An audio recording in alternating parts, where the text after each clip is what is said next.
The federal government is in full-on damage control in the wake of the We Charity scandal. Will it be enough to force the Prime Minister to step aside? Hello and welcome to the Unpublished Cafe. I'm Ed Hand. Prime Minister Trudeau was apologetic after the fact. It was revealed the We Charity scored a sole source program to run the $900 million volunteer youth program. Now, initially it was suggested the federal service made the recommendation, but that's been less clear. It's also come to light that Trudeau's mother, brother, and half-brother were all paid to speak at We events. The We Charity is the youth-led work of the Kielburger brothers. We started as Free the Children before developing into a sprawling charitable endeavour. The Prime Minister will be asked to testify at several parliamentary committees on the issue and faces an investigation by the Ethics Commissioner. This will be just the latest investigation following up on SNC Lavalin, the Aga Khan vacation, just to name two.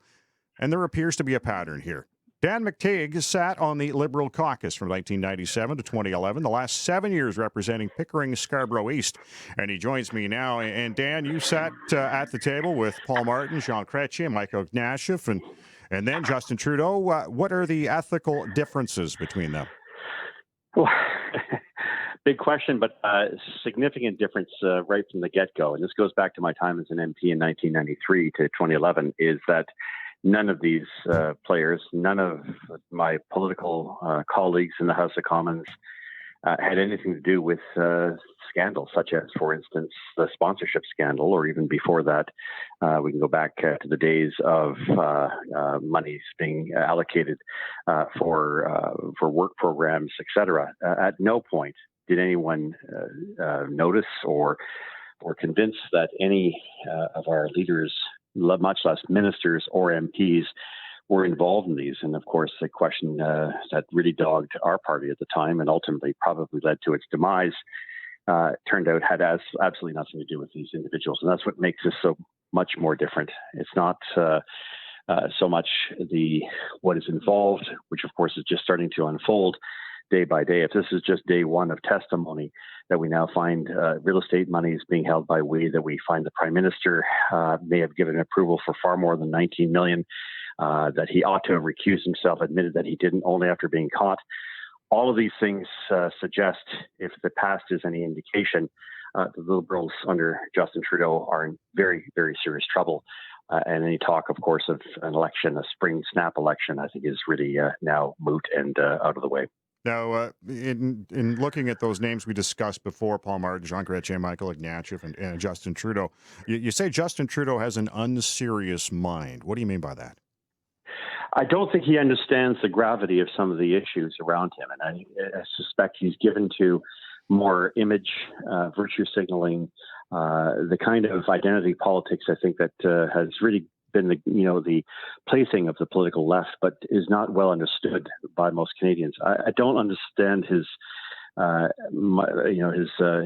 method of operation as a prime minister. I think he's more about image, more about style as opposed to substance. And where he has been involved in substance, it's usually wound up, certainly on a policy side, backfiring. And there are a number of policy issues, I think, where one could make a very strong argument that it wasn't driven by the Prime Minister, and where it was driven by the Prime Minister and his caucus and his cabinet has led to significant problems for the country. The energy file being one that is near and dear to me, but I could also go into the consular dimension as well, the work that I've done in that field.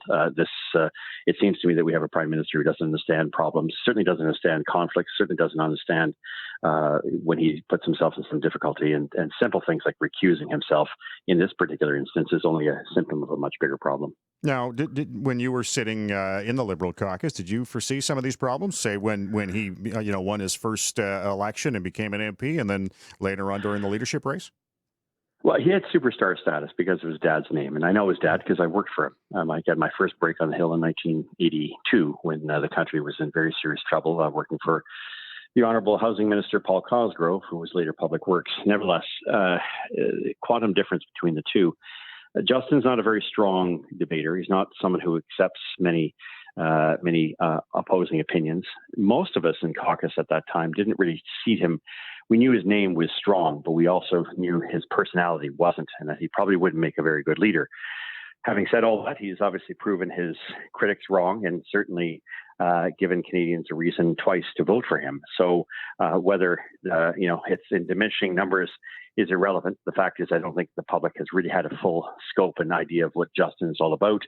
I think they're now getting a pretty good idea that the man is likely to lead the country into the wilderness, and certainly lead the country and the party down a path where they're likely to be defeated in the next election. And of course, I'm only using my 37 years as a Liberal, half of that as an MP, and part of that as a cabinet minister, or at least a member of the Privy Council. Now, you say Justin Trudeau doesn't have a strong personality. It seems his personality always seems to radiate. That seems to be the thing he leads with the most. Yeah, I think that is because very few people really spend a lot of time looking at policy or looking at ideas that he's promoting. They're really looking at, I talk to many that say, I just like the guy and he's giving me checks so that I don't fall behind in my payments. So that's good enough for me. He gets my vote. I think the longer term concern has to be the dislocation in the country, tensions between the East and the West, divide and conquer.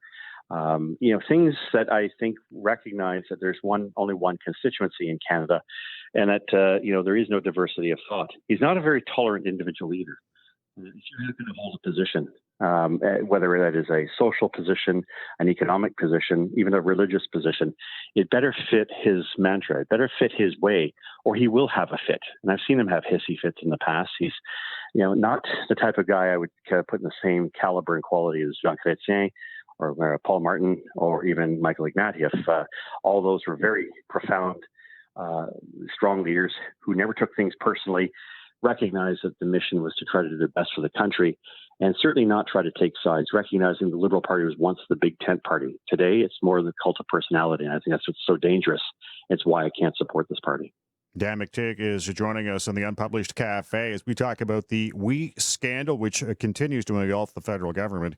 And I should point out, I did invite the Prime Minister to join us to discuss this, but he did not get back to us. So I always, but I always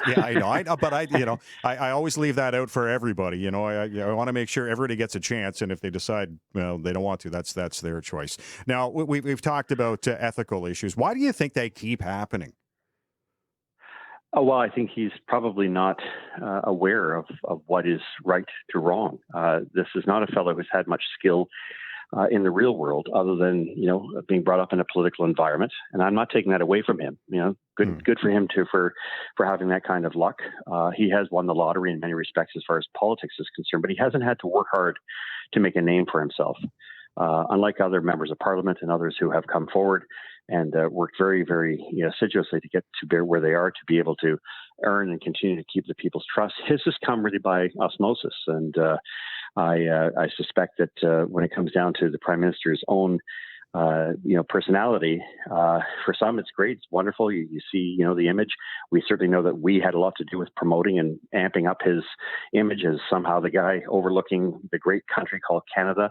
But there is more to the hype, and there is certainly more than what we've seen here in terms of Trudeau Mania 2.0. What we've seen here is a very serious,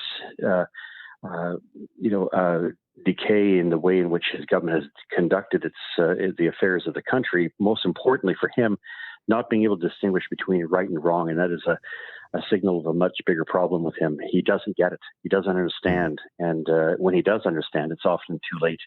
So, it's changed the Liberal Party brand, certainly around Trudeau.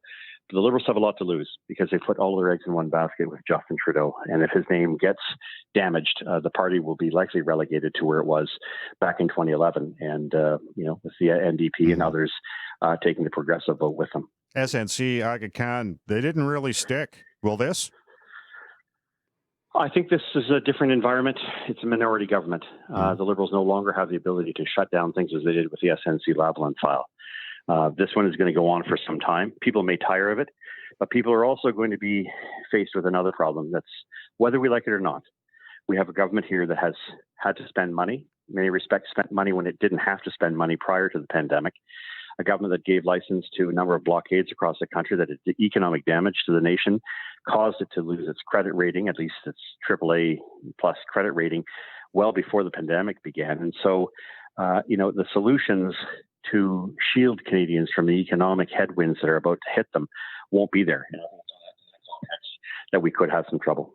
Do you see the Prime Minister testifying at parliamentary committees?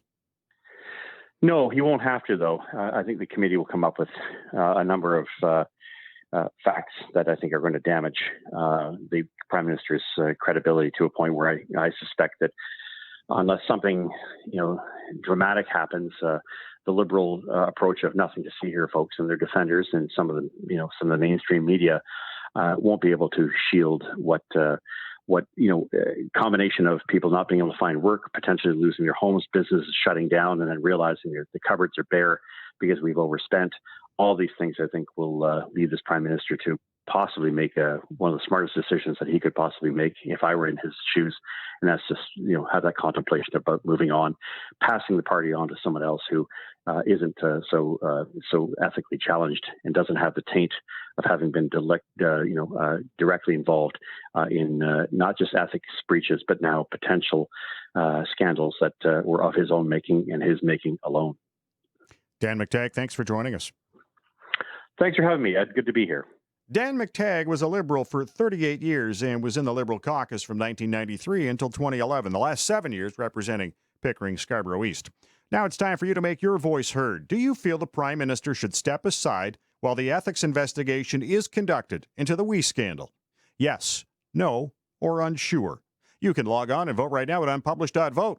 I want to thank former Liberal MP Dan McTagg for joining us, and I want to thank you for joining us on the Unpublished Cafe. Stay safe. I'm Ed Hand.